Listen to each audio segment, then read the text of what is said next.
Hi guys, for today's video, share ko lang sana sa mga nyo nag-graduate ng BSEE, ECE, Industrial Electronic, yung mga requirement na kailangan nilang kunin sa mga nagpaplanong maging ATR, ATO o tinatawag na electrician sa barko.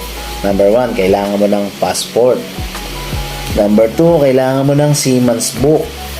Yung Seaman's Book, para makuha mo siya, nagre-require siya ng BT, yung tinatawag na Basic Training.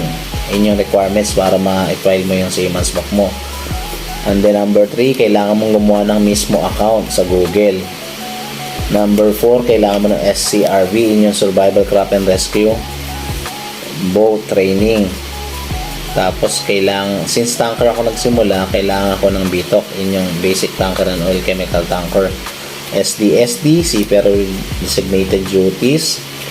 And then kailangan mo din ng MARPOL 73, 78, yung MARPOL 1 to 6. Kailangan mo ng anti-piracy, kailangan mo ng yellow fever, kailangan mo ng cholera vaccine if company required.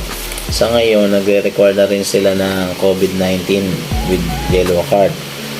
Yun yung WHO. So sa bulk naman,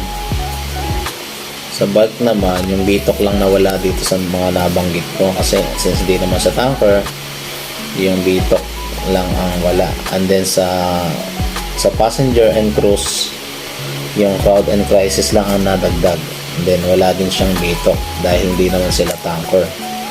Sa mga gustong mag-apply ng cadet, siguro maipapayo ko lang at least 6 months o to 1 year makakuha ka ng trabaho dito sa Pinas na related sa automation and instrumentation. Makakatulong ng malaki sa iyo yun pag kadete ka na.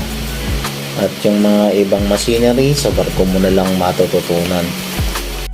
That's all for today guys. Sana may natutunan kayo. See you in my next video. Bye bye.